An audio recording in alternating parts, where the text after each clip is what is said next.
les vraies voix de l'été.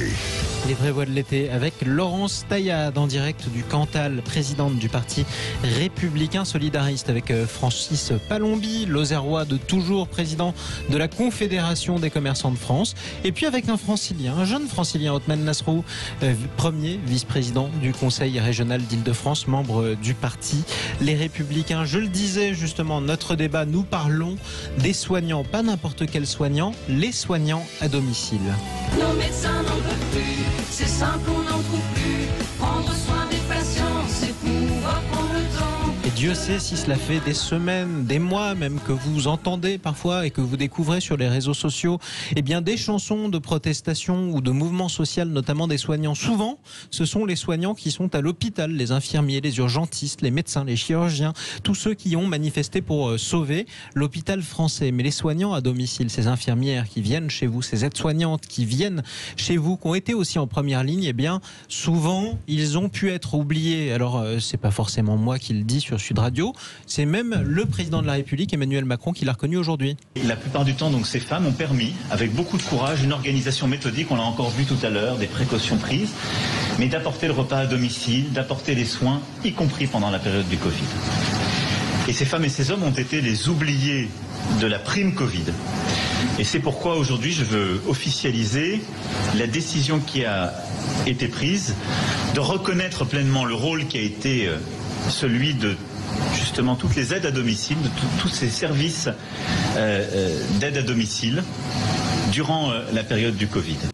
Oui, toutes ces aides à domicile, tous ces infirmiers, ces aidants même à domicile, des millions d'euros débloqués aujourd'hui par Emmanuel Macron, président de la République, pour qu'ils ne soient pas oubliés, qu'ils puissent la toucher comme les autres praticiens de l'hôpital, d'ici Noël. En tout cas, en France, les soignants à domicile sont-ils assez reconnus, assez considérés? Vous votez sur Twitter, je l'ai dit, vous nous appelez 0826 300 300 en direct avec nous. Nous sommes avec Hélène Rossineau. Bonsoir à vous. Bonsoir. Vous êtes médecin en santé publique, auteur de ce livre Aidants, c'est invisible. C'est publié aux éditions de l'Observatoire. Vous vous dites invisible. Emmanuel Macron aujourd'hui a dit oublié. On va essayer de rappeler d'abord avec vous, mais quel a été leur rôle pendant cette épidémie de coronavirus ? Alors, concernant les aidants, donc je rappelle que ce sont les proches, les familles qui ont accompagné une personne âgée ou une personne handicapée. Bien, tout simplement, leur rôle a été encore plus accentué que d'habitude. Ils en ont pris soin au quotidien. Nombre sont les instituts, par exemple, pour personnes handicapées qui ont fermé et qui ont renvoyé à domicile des enfants polyhandicapés ou des adultes polyhandicapés. Donc les familles en ont pris soin. Combien d'aides-soignantes n'ont pas pu réussir à venir jusqu'au domicile des familles pour prendre soin des patients. Donc ces aidants ont dû jouer le rôle d'aide-soignante, voire parfois d'infirmière. Et puis on a des familles qui, par crainte, parce que les auxiliaires de vie n'avaient pas toujours, voire quasiment jamais, de matériel, de masques, de protection, combien de familles ont annulé les prestations par crainte que leurs proches soient contaminés, parce que justement à cause de ce manque de reconnaissance et de ce manque de moyens, on avait des professionnels qui n'étaient absolument pas protégés et qui donc ne pouvaient pas protéger les patients correctement. Et qui ont d'ailleurs vu leur activité parfois baisser, en tout cas au début du confinement. On sera en direct dans quelques minutes sur Sud Radio avec Bérangère Taillac, qui est infirmière libérale à Montpellier. Hélène Rossineau, cette prime qui est annoncée aujourd'hui par Emmanuel Macron, est-ce que ça suffit en termes de reconnaissance ? Non, je ne pense pas qu'une prime suffise. C'est important que les auxiliaires de vie ne soient pas stigmatisés et ne soient pas les seuls à ne pas avoir cette prime. Par contre, je me pose une petite question par rapport aux annonces, mais j'aurai mes réponses à la rentrée, je pense. Quid des auxiliaires de vie qui sont employés par des particuliers ? Parce que moi, ce que j'ai entendu cet après-midi, c'est que ça passait par les départements. Et donc, tous ceux qui sont en CESU, je ne les vois pas directement concernés. Donc je peux me tromper. En tout cas, j'espère que quelque chose sera fait aussi pour eux. Il y a toujours des complètement trous, anormal. Il y a toujours des trous dans la raquette. On avait parlé de cette prime Covid à l'hôpital. On avait tout de suite après découvert que, pas de chance, ceux qui étaient intérimaires, par exemple, ils ne la toucheraient pas. Il y en a toujours qu'on se débrouille pour oublier. On s'est à se demander d'ailleurs si on le fait exprès ou pas. Laurence Taillade, vous êtes avec nous en direct du Cantal. Oui, alors effectivement, je pense que ce que relève votre invité est totalement vrai. C'est qu'en fait, on oublie simplement qu'il y a un statut différent pour les personnes qui interviennent à domicile. Quand on pense aux infirmières, c'est souvent des professions libérales, donc elles ne dépendent ni directement de l'État ni du département. Et effectivement, il y a beaucoup d'intervenants à domicile qui ont un statut un peu à part, et donc ils sont un peu oubliés pour ces raisons-là. Mais je pense que là, ce qu'on est en train de découvrir, c'est simplement le travers d'un système global où l'État a beaucoup sous-traité un certain nombre de ses responsabilités qui ont trait au social, à des associations, à du bénévolat. Et là, c'est en train de nous revenir en boomerang dans la figure parce que toutes ces personnes n'ont pas de statut, n'ont pas de reconnaissance, et il va falloir changer le système. Et vous le changeriez comment, vous ? Changer le système, déjà parce qu'il faut quand même voir sur qui a reposé l'État pendant toute cette période. C'était finalement sur ceux qu'Emmanuel Macron qualifiait de rien. C'était des fonctionnaires catégorie C, c'était des soignants, des aidants, donc des personnes qui sont souvent sous-évaluées en termes de mission et en termes de salaire. Donc comment il faudrait changer ça ? Déjà, il faudrait réfléchir sur du long terme, parce que je pense qu'une prime, c'est effectivement une façon finalement de remercier les gens. C'est ponctuel, une prime. Finalement, sur le long terme, elle ne représente rien. Donc, c'est la revalorisation salariale, notamment des catégories C, chez les fonctionnaires qui, une fois une année supplémentaire, vont être à nouveau gelés. C'est la connaissance aussi du statut d'aidant et de soignant à domicile comme étant un statut réel. Parce que l'aidant, quelquefois, arrête sa profession pour pouvoir accompagner des personnes à domicile, et de ce fait, ne peut pas cotiser pour la retraite, et vous savez à quel point aujourd'hui c'est important. Et puis aussi, c'est une réflexion sur la façon dont on valorise et dont on partage les bénéfices, parce que beaucoup d'aidants sont des salariés d'entreprises privées, et donc il est important que les entreprises puissent aussi faire un partage de leurs bénéfices avec ces personnes qui sont finalement reconnues uniquement comme de la main-d'œuvre, mais finalement, ce sont eux aussi qui dégagent du bénéfice. Hélène Rossineau, vous êtes avec nous. C'est une revalorisation globale qu'il faudrait ? C'est quoi ? C'est donner un statut à tout le monde, le même statut à tout le monde, par exemple ? Alors, pas forcément donner le même statut à tout le monde, parce que pour moi, déjà, les aidants ne sont pas des salariés, en tout cas, ne sont pas censés être des salariés. Ça n'empêche pas de leur donner un statut, mais le statut d'aidant, pas le statut de soignant, parce qu'on tombe beaucoup trop dans le travers aujourd'hui des aidants qui pallient justement au manque de soignants ou au manque de temps des soignants. Donc, pour moi, il faut bien séparer les deux. Mais il n'y a pas qu'une revalorisation salariale. Madame, vous l'avez dit, c'est aussi une question de revalorisation de l'opinion, de revalorisation statutaire, mais même de formation.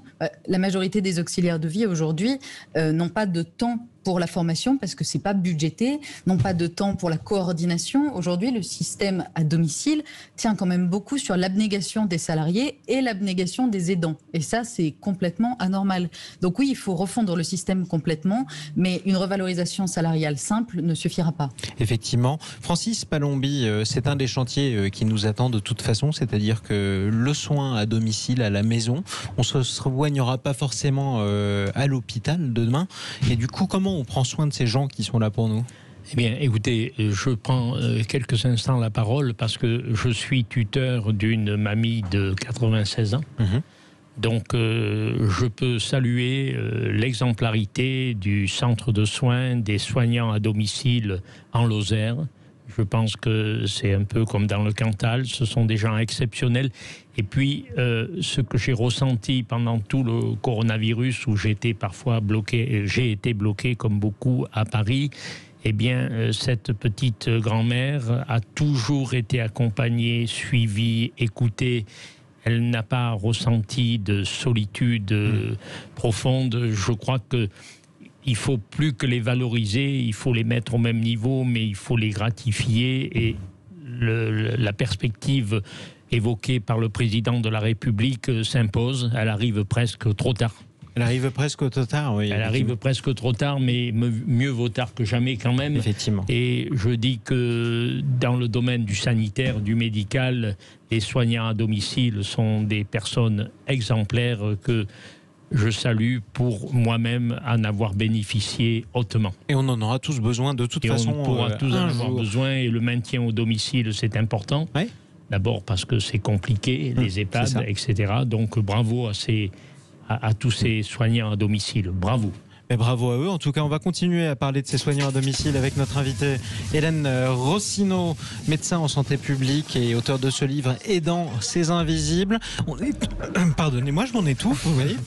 Nous sommes toujours avec Othmane Nasrou, avec Francis Palombi et avec Laurence Taillade en direct du Cantal. On se retrouve dans un instant. On aimerait que vous nous appeliez. Tiens, 0826 300 300. Avez-vous déjà fait appel à des soignants à domicile, des infirmiers, des aides-soignants? Est-ce qu'ils vous aident? Est-ce qu'on s'en occupe bien?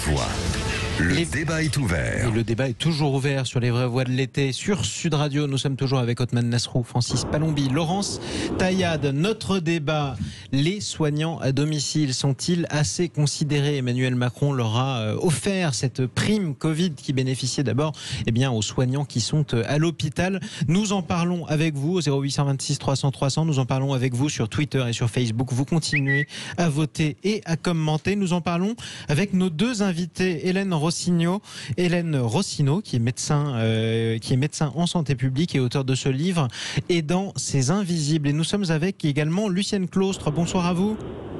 Bonsoir.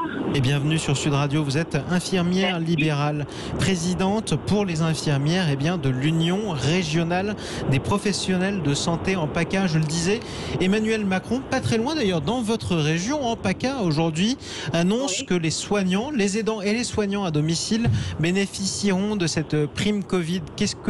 Comment vous réagissez? Bonne nouvelle ou mieux vaut tard que jamais?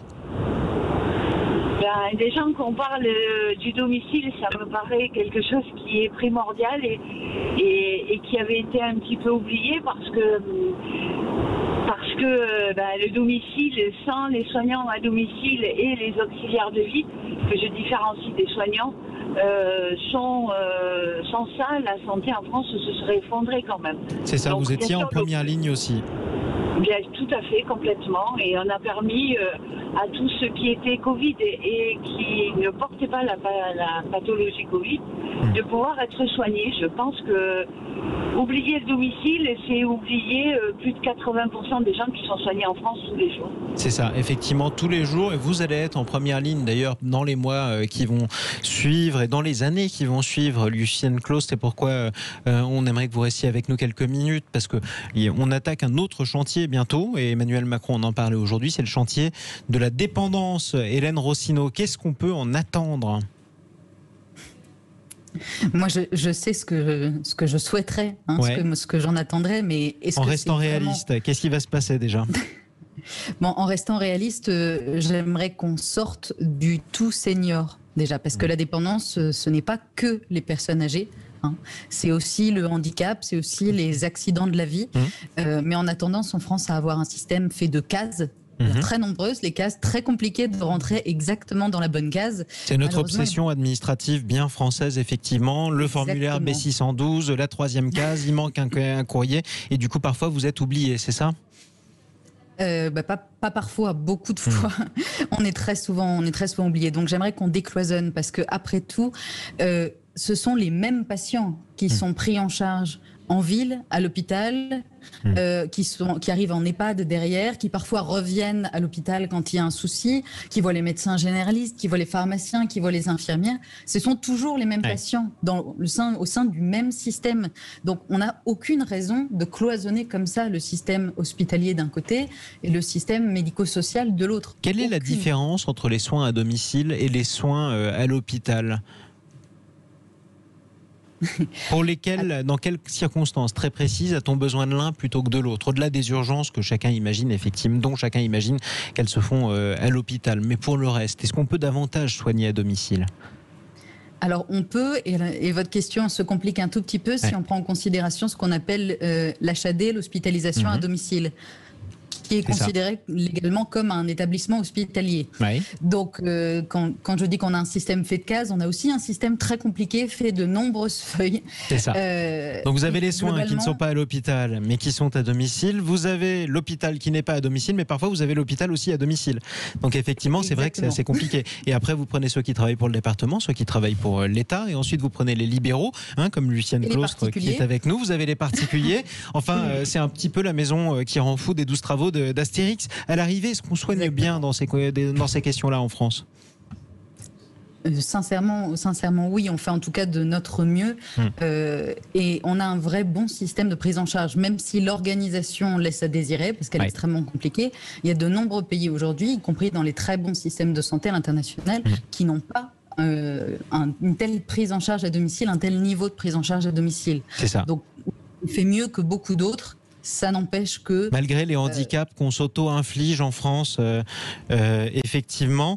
Othmane Nasrou, justement, que peut faire une région comme l'Île-de-France, dont vous êtes le premier vice-président, bien pour mieux soigner les gens, y compris à domicile?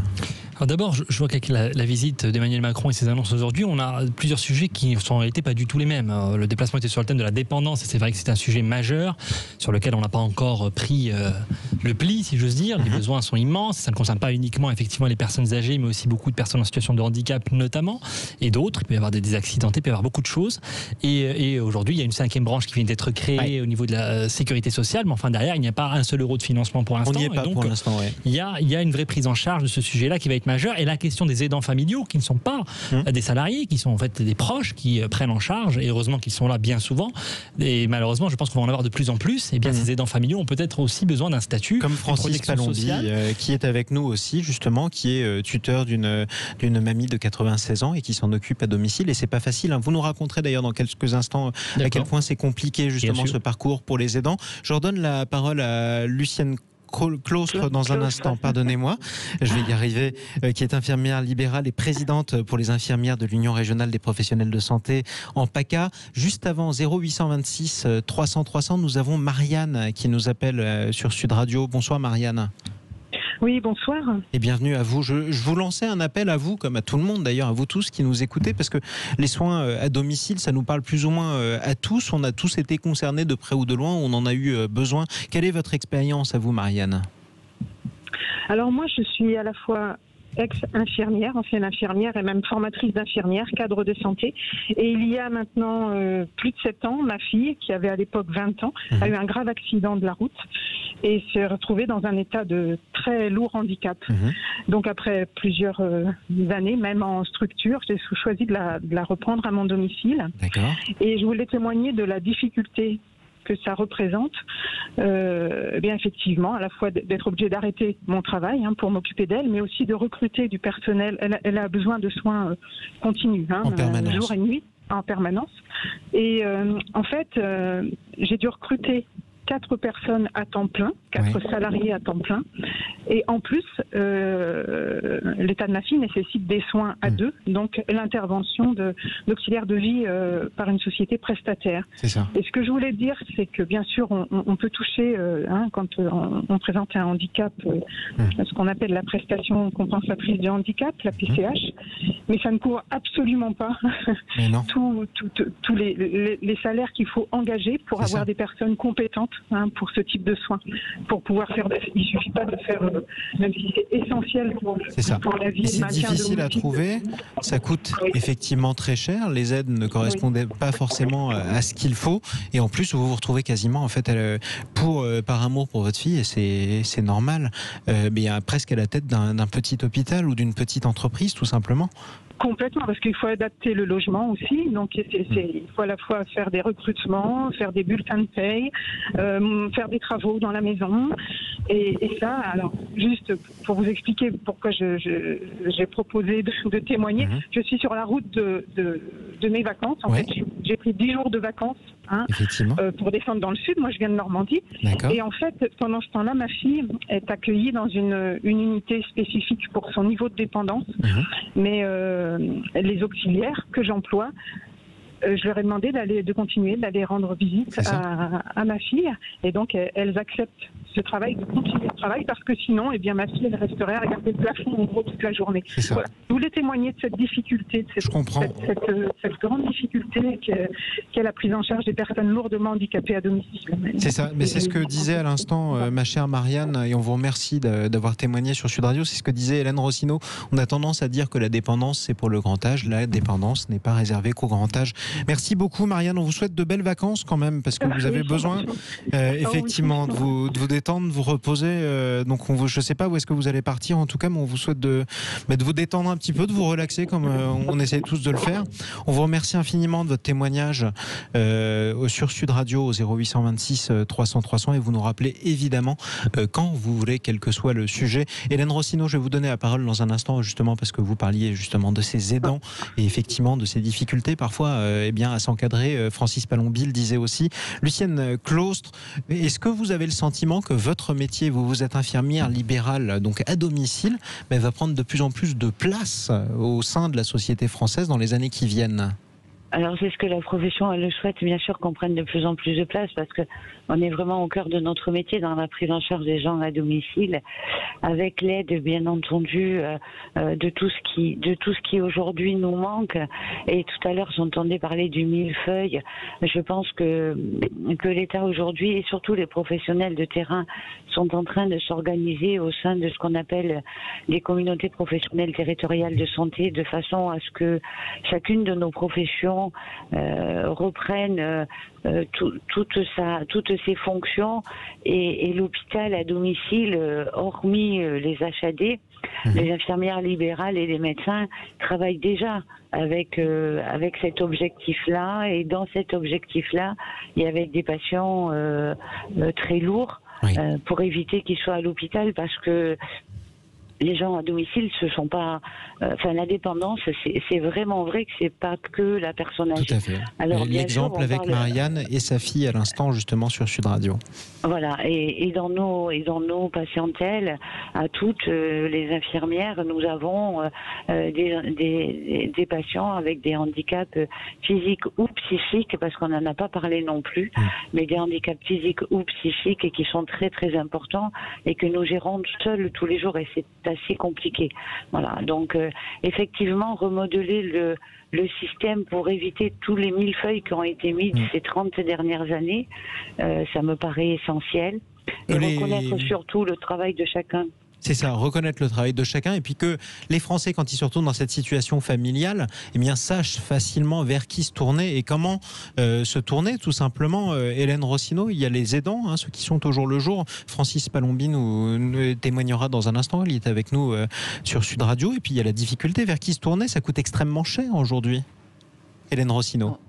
Ça coûte effectivement très cher, et en plus, encore une fois, comme on est un pays plein de cases, qu'on accompagne une personne âgée, une personne handicapée, une personne malade chronique, c'est pas les mêmes interlocuteurs.